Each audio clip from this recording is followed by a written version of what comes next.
There have been a lot more indicators that Donald Trump is significantly weaker than he appears. Let me explain.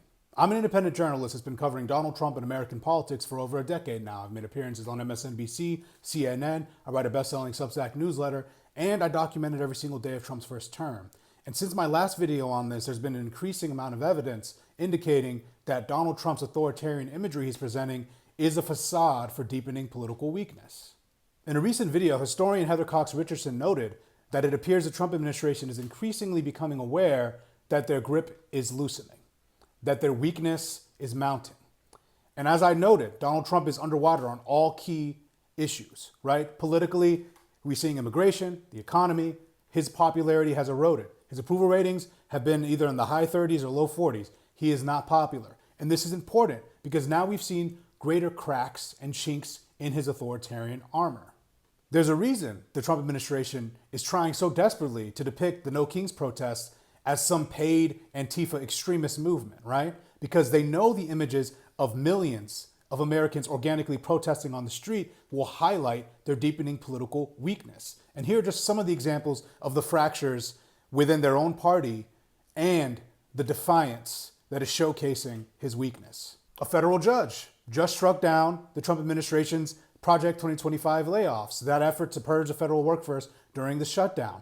We saw Pentagon reporters refuse to sign the pledge that they would have to disclose their reporting to Hegseth for approval, right? We saw almost all of them walk out and turn in their press passes. Even Fox News refused to sign the pledge. That's significant movement.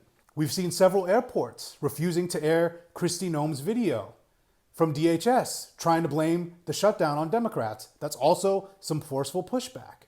We're seeing people in the streets protesting. In Portland, Donald Trump is desperately trying to present the city as some war-ravaged city. Instead, we're seeing people in Reptar costumes twerking, right? Like, we're seeing people in inflatable costumes dancing. It's a direct protest and a direct debunking of the violent imagery he's trying to present. It's a moment of defiance that's directly pushing back on disinformation. It's actually a really important development. And again, after public pushback, Disney reinstating Jimmy Kimmel was an important move. It was another instance to show that Donald Trump is not all powerful, because all of these moves are coming from his insecurity and his weakness, because he knows his political standing and the Republican Party standing is rapidly depleting.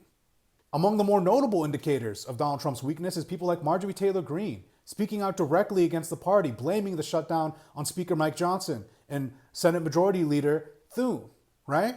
And overtly saying that prices have not come down, that costs remain high, that healthcare is an issue. Marjorie Taylor Greene, a former MAGA loyalist, I talked about this on MSNBC. She sees the political weakness. She sees where the winds are blowing. Republicans are down in the generic ballot, heading towards the midterm. She wants to protect herself. Even though she's in a safe seat, she's maneuvering this way. This tells me that she sees where this is headed. And if she has an eye on higher office, she knows she has to make these positioning statements in order to seek that higher office. That's an indicator of Trump weakness. Again, I know there's a lot going on. It is very scary. The Supreme Court is currently thinking about gutting the Voting Rights Act even further. There is the gerrymandering campaign. There's a lot of actual real authoritarian moves happening. There's the threatened deployments. There's the looming potential of the Insurrection Act being invoked. I get it. It's a lot. But what I want to also showcase is that Donald Trump needs to present himself as strong. The authoritarian imagery, the stuff where they were pumping out from DHS, the Chicago raids, the discussing, dehumanizing, targeting of immigrants, that's all part of their way of trying to showcase and beat their chest and say they're stronger than they actually are. A big part of authoritarianism is the imagery itself.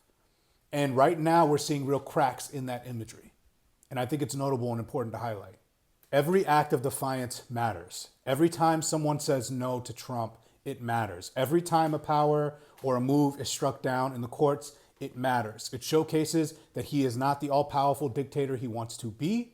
And every time us, the people, we protest this weekend, the No Kings protest is going to see millions of people across the country. Another example that he cannot squash the dissent unilaterally. He's trying, but he's not there yet. So I just want to offer this message of hope. I want people to keep focusing on the bigger picture here. We have been in real authoritarianism before. The Jim Crow South was an authoritarian regime, and we recovered from that.